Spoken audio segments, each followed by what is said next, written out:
ভাবুন তো, দুটো দেশ একেবারে যুদ্ধের মুখামুখি দাঁড়িয়ে, কিন্তু কেউ এক পাও নড়ছে না। একটা ভঙ্গুর অচলাবস্থায় আটকে আছে সবাই। একটা ছোট্ট ভুল পদক্ষেপ পুরো অঞ্চলকে কিন্তু ভয়াবহ এক বিশৃঙ্খলার মধ্যে ফেলে দিতে পারে। এই আলোচনায় আমরা দেখব আমেরিকা আর ইরান ঠিক কিভাবে এই বিপজ্জনক পরিস্থিতিতে এসে পৌঁছালো, আর এখান থেকে বেরোনোর কোনো পথ আসলেই আছে কিনা। এখনকার পরিস্থিতিটা অনেকটা আচ্ছা, এটাকে বলা যায় এক ধরনের পর্গেটরি বা অন্তর্বর্তীকালীন অবস্থা। মানে পুরো দস্তুর যুদ্ধের চেয়ে এটা হয়তো ভালো, কিন্তু এখানে কাটানো প্রত্যেকটা দিন ঝুঁকিটা আরও বাড়িয়ে দিচ্ছে। এটা এমন এক বিপজ্জনক স্থবিরতা যেখানে কোনো পক্ষই আগে পিছু হটতে রাজি নয়, আর বাজিটা কিন্তু এর চেয়ে বড় আর হতে পারে না। তো এই যে এত বড় একটা অচলাবস্থা, এর মূলে আসলে কি? একদম সহজ উত্তর হলো পারস্পরিক বিশ্বাসের পুরোপুরি অভাব। এটাই যে কোনো ধরনের অগ্রগতির পথে সবচেয়ে বড় বাধা। আর এই অবিশ্বাস কিন্তু একদিনে তৈরি হয়নি।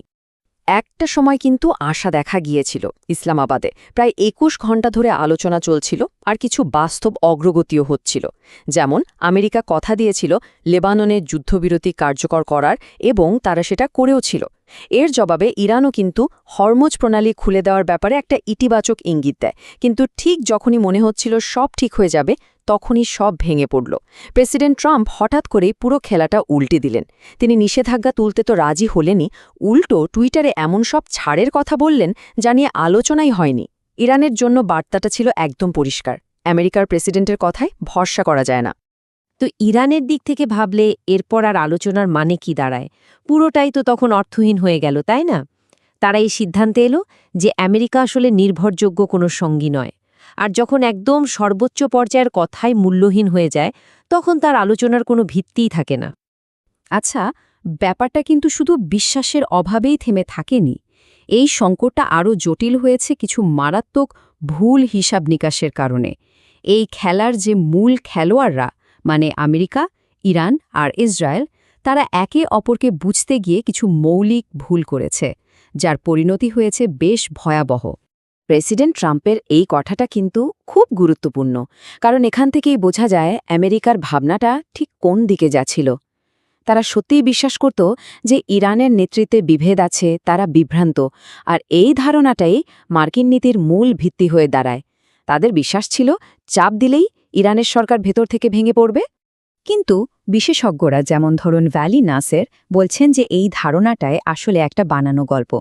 তার মতে ইরানের মধ্যে যে দ্বিধা বা বিভ্রান্তি দেখা যাচ্ছিল, সেটা তাদের অভ্যন্তরীণ কোন্দলের কারণে নয়, বরং আমেরিকার ঘন ঘন অবস্থান বদল আর অপ্রত্যাশিত আচরণের কারণেই তারা বিভ্রান্ত হচ্ছিল। তেহরান আসলে বিভক্ত ছিল না, তারা শুধু বোঝার চেষ্টা করছিল যে প্রেসিডেন্ট ট্রাম্প ঠিক কী চান। মার্কিন স্ট্র্যাটেজি আর বাস্তবতার মধ্যে পার্থক্যটা দেখুন, আকাশ পাতাল। ওয়াশিংটনের ধারণা ছিল এক, আর মাঠে ঘটল ঠিক তার উল্টোটা। তারা ভেবেছিল সামরিক হামলা হলে ইরানের জনগণই সরকারের বিরুদ্ধে রাস্তায় নামবে, কিন্তু বাস্তবে হলো কি? এই হামলাগুলো ইরানিদের জাতীয়তাবাদের পতাকার নিচে আরও বেশি এক করে দিল, আর আমেরিকা বিরোধী মনোভাবকে আরও বাড়িয়ে তুলল। আর এই দাবা খেলায় আরেকজন শক্তিশালী খেলোয়াড় আছে, ইসরায়েল। তাদের কৌশলগত উদ্দেশ্য ছিল একদম পরিষ্কার: আমেরিকাকে দিয়ে ইরানকে সামরিকভাবে শেষ করিয়ে দেওয়া, মানে তাদের ক্ষমতাসীন সরকারকে পুরোপুরি ধ্বংস করে দেওয়া। কিন্তু বাস্তবতা হল সেই কৌশল কাজ করেনি। একবারও না, দুইবার ব্যর্থ হয়েছে। আমেরিকা আর ইসরায়েলের যৌথ সামরিক অভিযান সত্ত্বেও তাদের যে মূল লক্ষ্য ছিল ইসলামিক প্রজাতন্ত্রকে ক্ষমতা থেকে সরানো, সেটা তারা অর্জন করতে পারেনি। তো এই যে এতগুলো ভুল হিসাব, এগুলো কিন্তু শান্তি তো আনেইনি, বরং এমন সব অনাকাঙ্ক্ষিত পরিস্থিতি তৈরি করেছে যা এই অবস্থাকে আরও খারাপ, আরও ভয়ঙ্কর দিকে ঠেলে দিয়েছে। ব্যাপারটা বেশ অদ্ভুত, তাই না? এই সংঘাত আমেরিকার কাঙ্ক্ষিত সরকার পরিবর্তন তো আনতেই পারেনি, উল্টো যা ঘটিয়েছে তাকে বলা যায় এক ধরনের আরও খারাপ সরকার পরিবর্তন। মানে ওয়াশিংটনের চোখে ইরানের নতুন নেতৃত্ব আগের চেয়েও অনেক বেশি বিপজ্জনক। ইরানের এই নতুন নেতৃত্বের মানসিকতাটা কেমন, তা এই একটা কথাতেই স্পষ্ট হয়ে যায়। এই নতুন নেতৃত্ব অনেক বেশি তরুণ, অনেক বেশি আক্রমণাত্মক, আর সংঘাতে যেতে আগের প্রজন্মের চেয়ে অনেক বেশি প্রস্তুত। তাদের বার্তাটা একদম পরিষ্কার: যে কোনো আক্রমণের জবাব তারা বহুগুণ শক্তি দিয়ে ফিরিয়ে দেবে।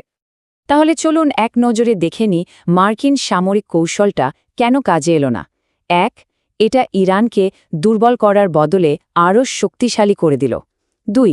দেশের মানুষকে এক করে দিল। 3. এমন এক নতুন প্রজন্মের নেতৃত্বের জন্ম দিল যারা আরও বেশি আক্রমণাত্মক, আরও আপোষহীন। আর সবচেয়ে বড় কথা, এটা ইরানের হাতে একটা নতুন কৌশলগত অস্ত্র তুলে দিয়েছে, হরমুজ প্রণালীর ওপর নিয়ন্ত্রণ। তাহলে এখন পথ কি? একটা ব্যর্থ নীতির পর আর এই বাড়তে থাকা উত্তেজনার মধ্যে সামনে কি অপেক্ষা করছে? সব পক্ষের সামনেই বা কি কঠিন বিকল্প রয়েছে? ইরানের হাতে এখন একটা নতুন আর খুব শক্তিশালী তাস চলে এসেছে, আর সেটা হলো হরমুজ প্রণালী। এই জলপথটা কিন্তু বিশ্বজুড়ে তেল বাণিজ্যের লাইফলাইন। এর ওপর নিয়ন্ত্রণ থাকার মানে হলো ইরান এখন চাইলেই বিশ্ব অর্থনীতিতে মারাত্মক একটা ধাক্কা দিতে পারে। এটাকে বলা যেতে পারে তাদের পারমাণবিক বোমা, কিন্তু কোনো রকম পারমাণবিক অস্ত্র ছাড়াই। এই স্লাইডটা দেখলে বোঝা যায় হোয়াইট হাউসের সামনে পথ আসলে খুব বেশি খোলা নেই। মূলত 3টা রাস্তা, আর কোনোটাতেই স্বস্তি নেই। 1. কূটনীতি, মানে আলোচনার টেবিলে ফেরা, কিন্তু এর জন্য আমেরিকাকে নিষেধাজ্ঞা তুলে নেওয়ার মতো কঠিন ছাড় দিতে হবে। 2. সামরিক পথ চালিয়ে যাওয়া, যেটা এর মধ্যেই একটা ব্যর্থ কৌশল হিসেবে প্রমাণিত হয়েছে। আর 3 নম্বর হলো কিছুই না করা, যা ইরানকে পারমাণবিক শক্তি অর্জনের দিকে আরও এগিয়ে যাওয়ার সুযোগ করে দেবে। প্রত্যেকটা পথই কিন্তু ঝুঁকিতে ভরা। তো শেষ কথা হলো, প্রায় 55 দিনের যুদ্ধের পর এটা একদম পরিষ্কার যে সামরিক পথে কোনো সমাধান আসবে না। বোমা হামলা কাজে দেয়নি। যদি কূটনীতির পথে ফিরতে হয়, তাহলে আমেরিকা শুধু ইরানের আত্মসমর্পণ দাবি করতে পারে না, কারণ ইরান এই যুদ্ধে হারেনি। একটা চুক্তিতে আসতে হলে 2 পক্ষকেই ছাড় দিতে হবে, আপোষ করতে হবে। আর এটাই আমাদের আজকের আলোচনার মূল প্রশ্ন। এত বছর ধরে সর্বোচ্চ চাপ আর সামরিক হামলা চালানোর পর আমেরিকার সামনে কি এখন একটাই পথ খোলা? আর সেটা হলো এমন একটা ইরানের সাথে চুক্তি করা, যে ইরান এখন আগের চেয়েও অনেক বেশি শক্তিশালী, অনেক বেশি আক্রমণাত্মক আর অনেক বেশি আত্মবিশ্বাসী। এটাই সেই অস্বস্তিকর বাস্তবতা যা এখন নীতি নির্ধারকদের মোকাবেলা করতে হবে।